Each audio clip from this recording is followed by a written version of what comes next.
Povo de Deus querido, vamos fazer chegar o foco ao objetivo do que significa de fato a nossa missão e a nossa completude no amor de Deus, né?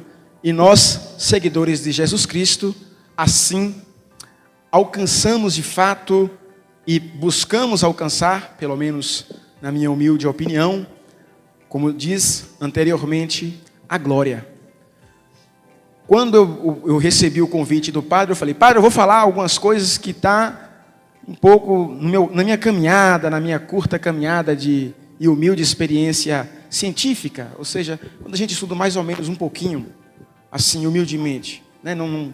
Ninguém aqui sabe mais, sabe menos, existem conhecimentos diversos e nós coletivamente fazemos esse processo de amadurecimento, que cabe-nos a humildade. E eu também gosto do diálogo, né? Não sou de ficar falando também, mas existe o diálogo.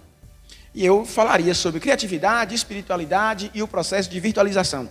Virtualização, o que significa tudo isso? Jovens conectados no processo tecnológico e hoje estamos inseridos. Quais são os riscos, os malefícios, os benefícios que contribuem e também para assim termos uma melhor capacidade do conhecimento. Primeiro ponto, eu gostaria de exemplificar um pouco sobre a vida dos santos. Nós acreditamos no processo litúrgico da igreja, todo o ritual, que é muito bonito, porque a Igreja Católica Apostólica Romana se constitui no seu tripé, e o tripé é magistério, sagradas escrituras e tradição. E a liturgia insere-se num ponto fundamental entre sagradas escrituras e tradição. Isso há mais de 2000 anos. Um processo histórico que a igreja se arguiu, se fundamentou ou se refletiu e praticou, né? Apesar dos entraves que teve, porque 2000 e tantos anos de história não é para qualquer um, né? Então, quando a gente estuda um pouco a história da igreja, nós precisamos olhar, ter um cuidado humanístico sobre essa característica. Nós acreditamos que a liturgia da igreja, ela é fundamental. Eu a respeito muito, acredito muito em sua força e seu fundamento. Porém, apesar de todos os ritos da igreja, a igreja vai muito mais além.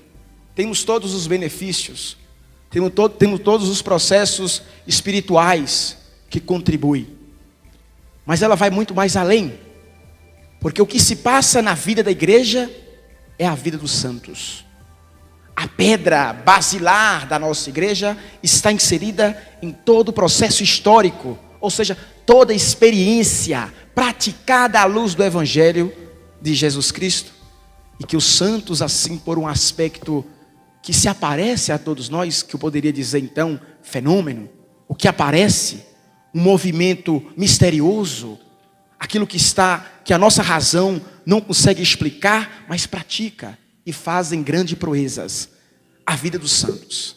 Primeiramente, vamos remontar um ponto crucial, importante, da Alta Idade Média, no século V, século III, e ali com o envolvimento de Santo Agostinho de Hipona, um santo que pertencia então à igreja primitiva da época, a igreja católica apostólica, que não era romana até então, há um tempo atrás, onde Roma perseguia o cristianismo e posteriormente Roma passa a ser a sede da igreja primitiva. Apesar do seu grande aspecto histórico.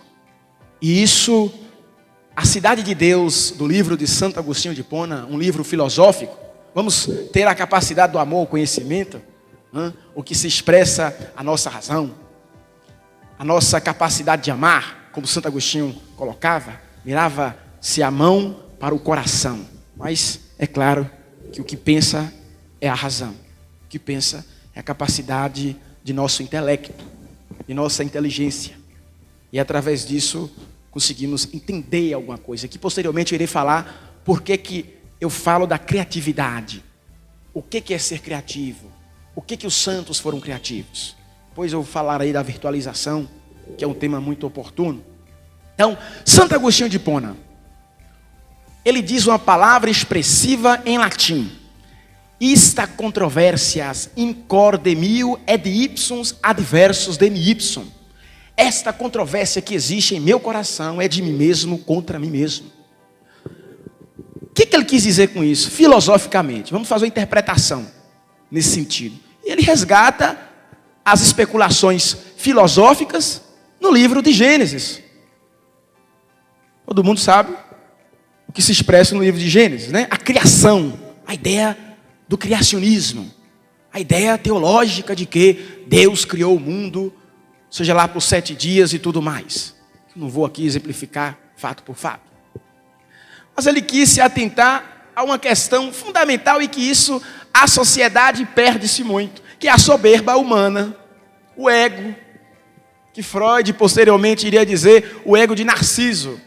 Platão falava do ego narcisista, ou seja, coloca lá um espelho, a pessoa fica se gabando. Ai, como é que eu sou bonito. Se impera, se acha melhor do que todo mundo. Então o primeiro ato da reflexão é a soberba. Um ponto que eu gostaria de exemplificar a vocês. Por que soberba? Porque o diabo foi soberbo. Lúcifer foi soberbo. Queria ser mais que Deus. E aí entrou o pecado original no mundo. Onde vivíamos em estado de graça, hoje a nossa paixão está desenfreada. O nosso corpo não se atrela, não se relaciona mais com a nossa alma. E as nossas paixões ficaram desenfreadas. E isso Santo Agostinho fez uma explicação fundamental, porque isso naquela época ele estava escrevendo, Roma, a igreja católica era perseguida, os cristãos estavam sendo perseguidos, ele estava encaminhando as cartas para o Papa da época, que eu até esqueci o nome do Papa, tem tanta coisa na cabeça que vem, a gente esquece até o nome do Papa. Porém, lutou, Agaste, se eu não me engano, onde assim habituou, e disse nas suas expressivas formas, o demônio foi soberbo e o mundo caiu em desgraça e nós estamos vivendo agora essa concupiscência impiedosa. O que seria essa concupiscência impiedosa?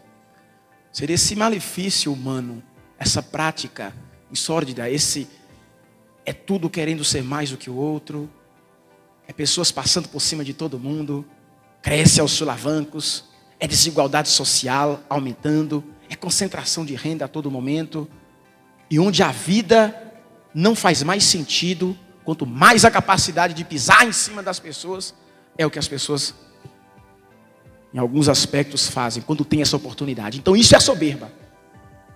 Eu quero ocupar um espaço que não é meu. Eu quero ocupar um lugar que não me pertence. Então eu vou fazer de tudo para tirar aquela pessoa.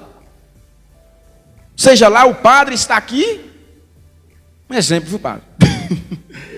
Está lá no seu trono, na sua cátedra, e aqui no meio desta assembleia, tem aquele nuances, no que eu poderia assim dizer, um pouco de pitada de inveja.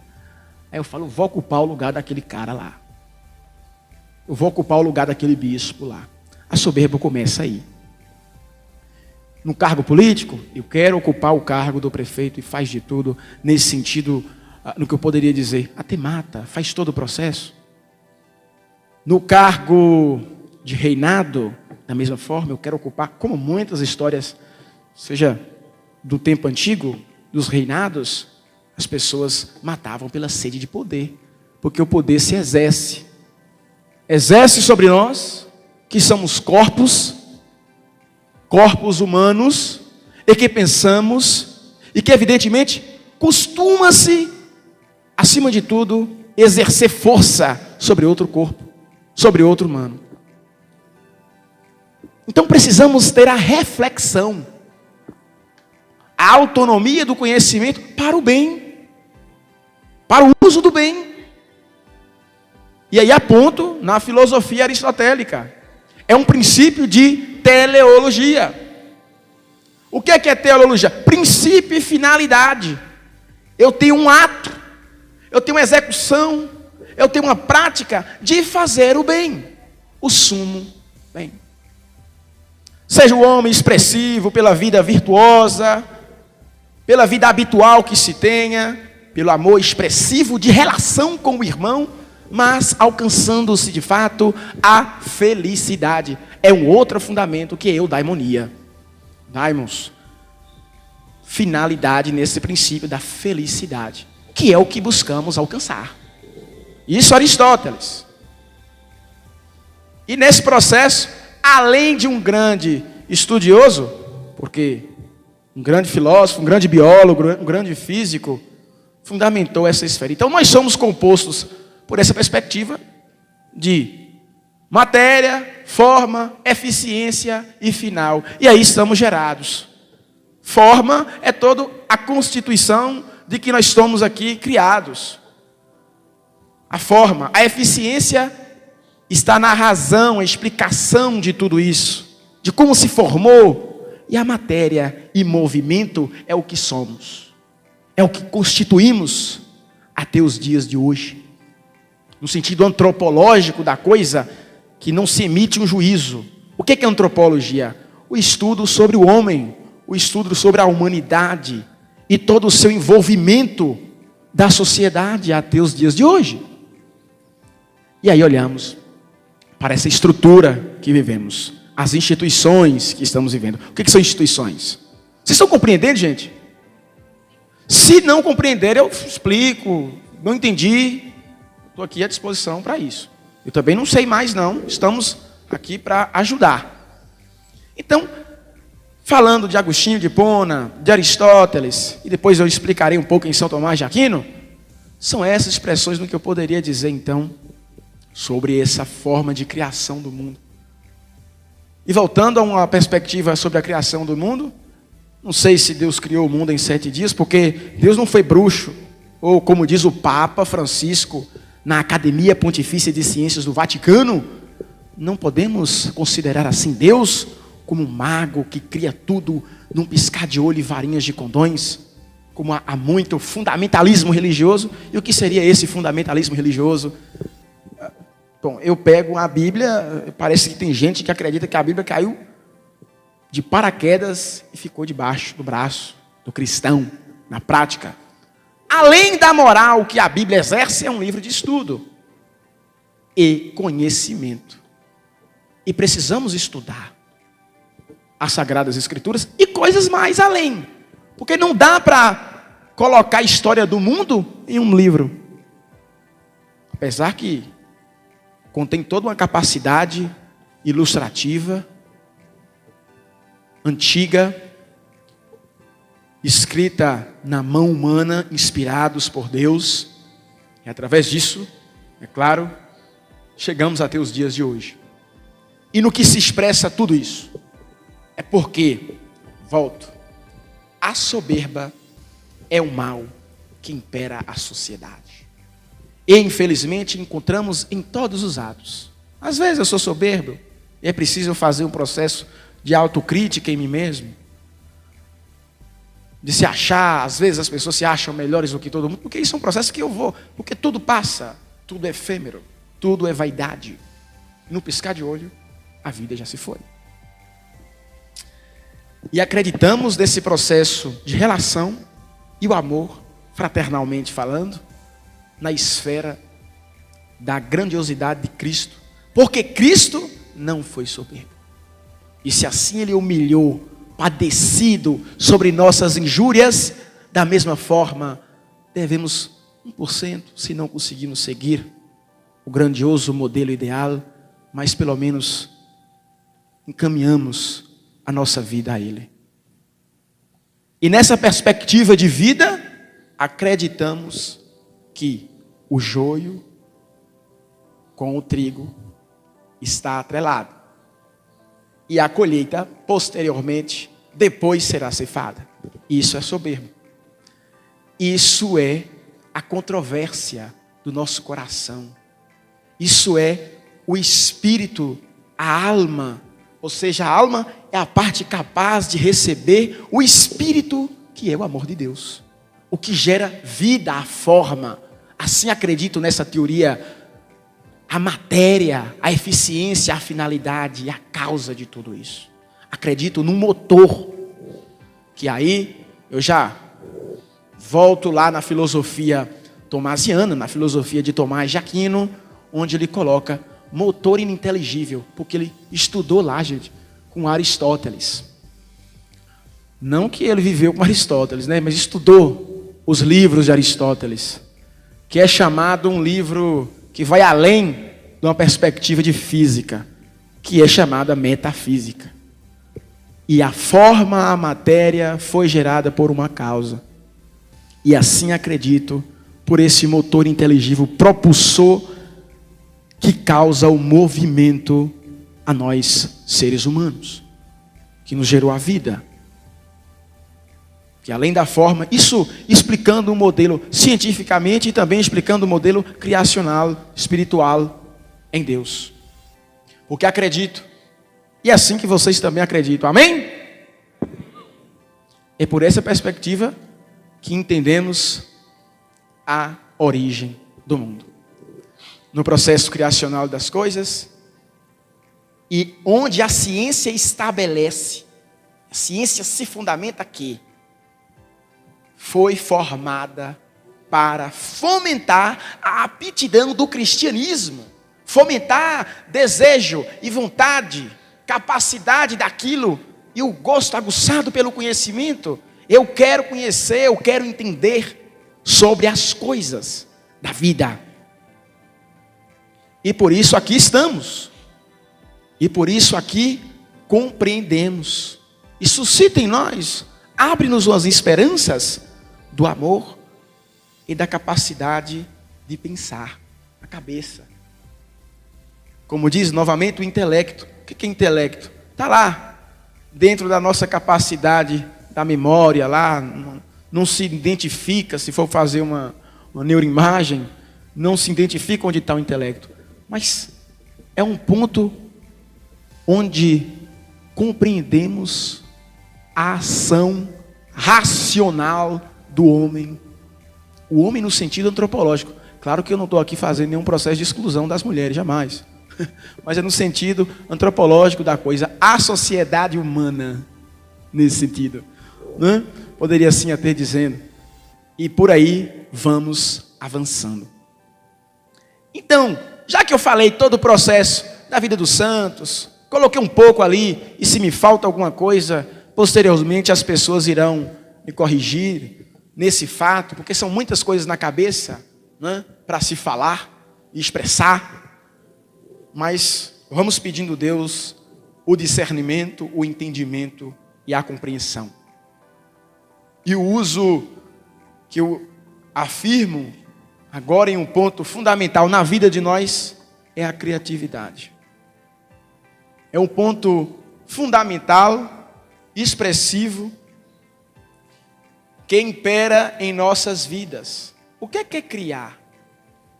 Eu estou há tempos pesquisando sobre criatividade, desde quando eu entrei na faculdade de filosofia, e na época a minha professora era Cleusa Kazui Sakamoto. Celinha até conhece, né, Célia? Cadê você? E eu já escrevi uns 2 livros com ela. Está em e-book, na internet, qualquer coisa, vocês colocam lá no Google, Marcos Aurélio Trindade, Criatividade, vai aparecer, está gratuito o livro, e-book, disponibilizamos essa vertente, fomos financiados para isso. E eu defendo a questão da criatividade sempre para o bem, porque muitas coisas foram colocadas em xeque no que diz respeito à criatividade. Basta ver as atrocidades históricas, seja na Primeira Guerra Mundial, e que se fundamentou de uma maneira transgressora. O que é transgressão?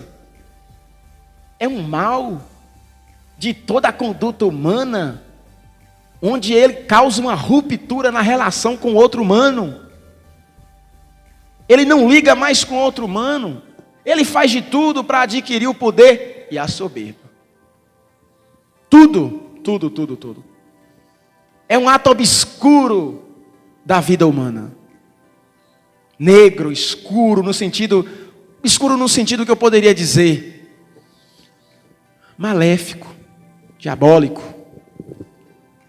Haja vista o nazismo, que de um modo fundamental fomentou a guerra, isso eu sempre falo, utilizou corpos humanos para experimento. para trazer evolução à ciência de modo maléfico.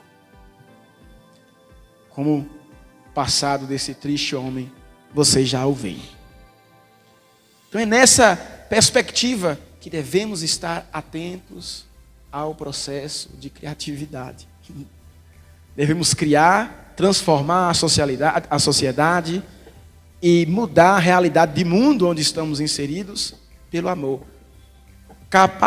Criar é o verbo por excelência do existir humano, despertando a capacidade genial do ser humano. O que é gênio? Alguém sabe aqui me dizer o que é o gênio? Vamos, gente? Hã? O que cria, o que está lá. Como é que é a teoria do gênio? Fica lá na lâmpada, Aladim vai, realiza o desejo, aquele que resolve tudo. Num piscar do olho, cria. Faz surgir as coisas. Esse é um dos aspectos que, intelectualmente falando, parte do pressuposto da criatividade, da ação humana. É onde eu tenho a ideia de algo. Claro, eu estudo, desenvolvo, produzo ciência e através disso eu dou um resultado. Seja ele de modo fracassado ou não. Porque nem tudo são flores. Mas traga um resultado à sociedade. Ou não. Isso é a criatividade. E agora eu falo de um ato. Tudo que aparece à nossa razão. Temos que pensar. Seja temos uma capacidade para o canto, temos uma capacidade para tocar, coordenações motoras que a minha são péssimas, no sentido. Expressiva oratória, uma pessoa faz um labuto na roça, que eu não consigo fazer. Outras coisas diversas, tudo isso são capacidades criativas do homem e não devem ser destruídas ou desprezadas pela sociedade. A diferença que cabe em mim sobre o outro é muita coisa. São questões diversas, mas não muita porque sei muito. Muita porque o volume de informação sobre um e outro são diferenciados, são complexos. Entende? Compreenderam? Então, por isso, a pessoa consegue fazer um ato de execução que eu não consigo. Porém, eu tenho um traquejo para algumas coisas, mais ou menos. E eu vou guiando, humildemente. Reconhecendo as minhas limitações. E aí acreditamos em nosso processo de criatividade. Criacional e agora o aspecto criativo dos jovens, criativo do ser humano. E compreendemos muitas pessoas assim. Vamos citar exemplos.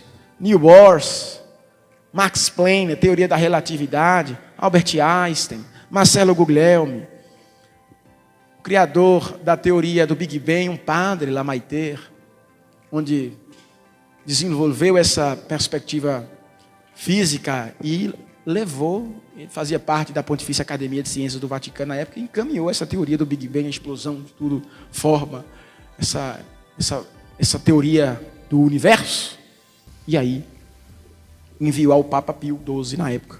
E o Papa Pio XII gostou até tal, colocou lá.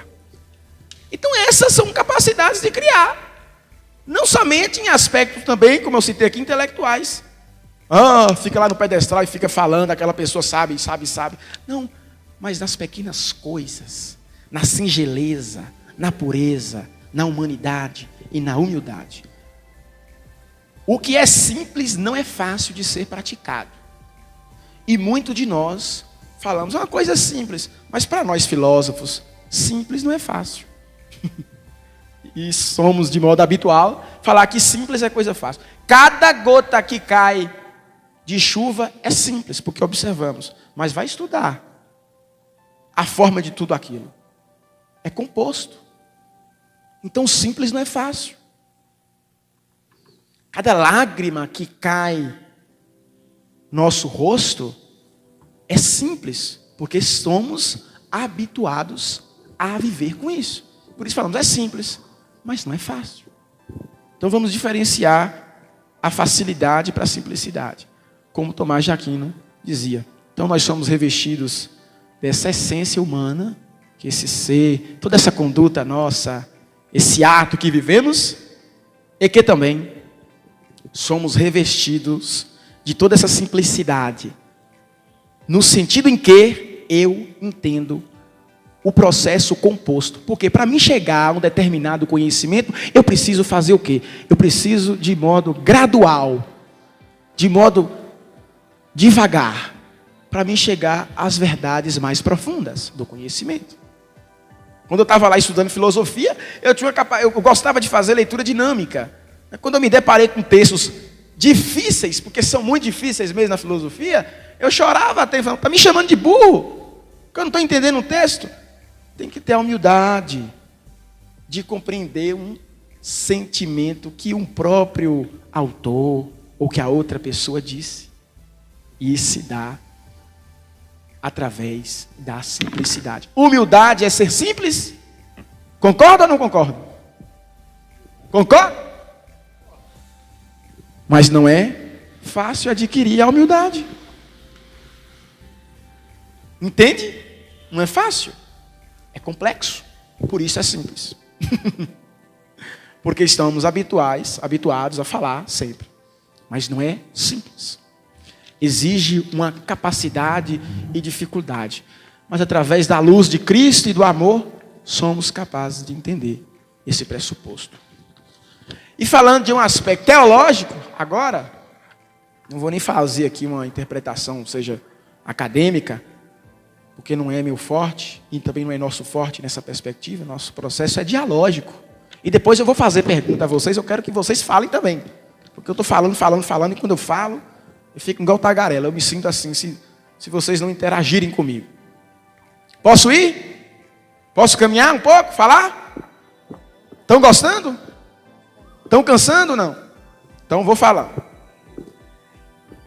É por essa perspectiva, então, que teologicamente volto a dizer sobre a fundamentação do conhecimento e a experiência com Cristo. E agora vamos falar um pouco também nesse sentido de espiritualidade. Ação humana nossa, praticáveis na sociedade e na relação uns com os outros, e quantas vezes falhamos. Eu parto de um princípio mais levinasiano, ou seja, um filósofo. Eu sempre remonto às pessoas que me ensinaram. Eu quero aqui lembrar de um mestre que muito me ensinou, apesar com seus grandes e expressivos anos de idade. Tive pouco tempo de conviver com ele. Um filósofo jurista francês chamado Hubert-Émile Leponnier. Morreu com 96 anos, foi contemporâneo de grandes intelectuais da época. E ele me ensinou muito, por poucos anos de convivência.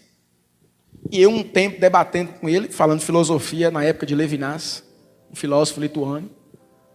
Posteriormente foi para a França, depois dessa Segunda Guerra Mundial, e a perseguição da Segunda Guerra Mundial contra o povo judeu, essas questões de leis antissemitas. Foi para a França. E também o próprio Leponnier sofreu essa crise na própria França, onde ele conta em suas belíssimas histórias.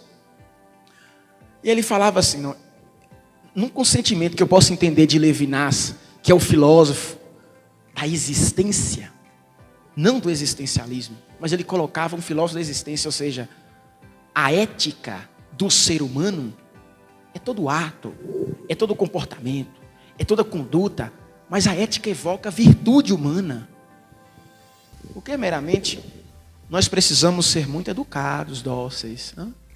E a ética, é claro, ela vai mais além disso. O que é ter ética? E ele disse assim, ele era judeu, chamado Emmanuel Levinas. Ele falava, a ética é a filosofia primeira, porque é nela que eu encontro o infinito. Ele baseou a sua expressividade filosófica na Talmud, no Antigo Testamento, que assim seguimos. É Deus, é o infinito. A expressiva prática de Moisés, quando é convocado a conviver com Deus, e de um modo e de um modo aparecente chega a Moisés e disse: eu te escolhi, vai e liberte o povo da escravidão. Você tem um aspecto comigo e deve cumprir. Liberte o meu povo e faça proezas em meu nome. Isso filosoficamente partindo de uma ética levinasiana, filosoficamente falando. Por quê? Moisés, então, quem és tu? Eu sou o que sou, tal como descreve o Antigo Testamento, passagem do Êxodo. Eu sou o que sou, o inominável, Deus, o motor inteligível, ou melhor dizendo, ininteligível. Ou seja, o que seria ininteligível? A minha capacidade não explica o ato, não explica a sua origem. Não conseguimos entender isso. E cientistas vão morrer tentando, porque não vão conseguir. Ele é o que é. Ele é o que é. Seja na dinâmica do universo, seja no sentido onde estamos vivendo, que é esse processo mesmo, de relação e afeto. Você sente afetado por mim, porém não me conhece. A ética em Levinas, então, partiu desse princípio. A relação. Eu tenho como um nome, que a ética é a filosofia primeira. Essa ética eu encontrei no advento que apareceu a Moisés, e que agora eu encontro com ele nesse sentido. Eu encontro com Deus, eu sigo ele, eu me sinto afetado por ele. É o afeto na relação, não no conhecimento. Aí tem aquela bela expressão no templo de Delfos, quando Sócrates vai até os oráculos, pedindo: conheça-te a ti mesmo, que não é de Sócrates. Somos inacabados ao conhecimento. Moisés não conheceu Deus, mas foi convocado de modo relacional e afetuoso a fazer o que ele pediu. E por isso realizou proezas. Transformou a sociedade do tempo. E conforme exemplifica teologicamente o estudo de Deus, está no amor, na pureza, na relação, no afeto. E tem um outro termo, ilia. Que termo seria esse? Também a relação do humano com outro humano. A minha relação com vocês são afetuosas, porém nunca de conhecimento. Assim acredito. E nem a mim mesmo eu me conheço. Porque tem dia que eu acordo feito o desespero, bravo feito um trem. Eu estava tão bom hoje, agora eu estou parecendo um trem, de nervoso. Fico lá, xinga, solta até uns nominhos brabos lá. E aí? Não me conheço. Entende? Ninguém conhece a ninguém. Estamos todos plugados nesse processo de virtualização. O corpo humano está inserido no processo de virtualização. Cuidado. Apontemos conscientemente para essa questão. Alguma coisa assim? Tá, já me encerro. Então, é nesse princípio fundamental que precisamos de entender. É porque é muita coisa, mas eu vou resumir já. Precisamos compreender o sentido criativo humano, onde estamos inseridos, é claro, onde vamos entender as nossas perspectivas, que são os meios de virtualização, e a psicologia tem estudado isso fundamentalmente, que é a nomofobia. Os jovens hoje não conseguem ter relação afetuosa e espiritualidade, fica intrincado no celular 24 horas, imerso no celular 24 horas, hoje a pessoa não se dialoga mais com a pessoa, é nomofobia. E aí tem um sociólogo que dizia assim: na modernidade e sociedade líquida, perdemos o contato mínimo-técnico, porque, como dizia o próprio filósofo Pierre Levy, estamos plugados nesse cybermundo. O que é cybermundo? O processo de virtualização. E eu conheci o Pierre Levy, em São Paulo, em uma de suas palestras. Então, era justamente isso, gente. Criar, espiritualizar e, acima de tudo, reconhecer os meios de virtualidade a qual os jovens estão inseridos, são processos para que nos tornamos pessoas mais humanas, críticas, mas não refém dos processos culturais e industriais, ou seja, indústria cultural de alienação, porque isso nos causa alienação, muitas vezes. Então, é justamente isso que gostaria de falar. Eu gostaria de citar, sempre na perspectiva que estamos formando esse corpo apostólico, o corpo apostólico nosso. Como dizia o santo Pier Giorgio Frassati, quanto mais alto formos, melhor nós ouviremos a voz de Cristo. Vamos utilizar os meios de comunicação para evangelizar, como o beato Carlos Acuti, do nosso tempo, jovem assim como eu, 1 ano apenas de diferença, mais velho assim expresso. Toda a tristeza da minha vida se fica quando eu não olho para Cristo, mas quando miro a Ele, a minha intencionalidade forma. A minha vida se torna mais justa, humana e fraterna. E encerro em uma última frase, que eu criei lá no meu livro, quando eu publiquei, eu coloquei assim: a criatividade é um fenômeno que se deve ser utilizado para chegar à verdade, pois é a verdade que manifesta os caminhos para a edificação de uma sociedade mais pacífica, próspera e justa. E humanamente, muito obrigado por ter me ouvido. É tanta coisa, eu gostaria de falar várias e várias vezes, mas em 1 hora, gente, não dá. Muito obrigado. Amém?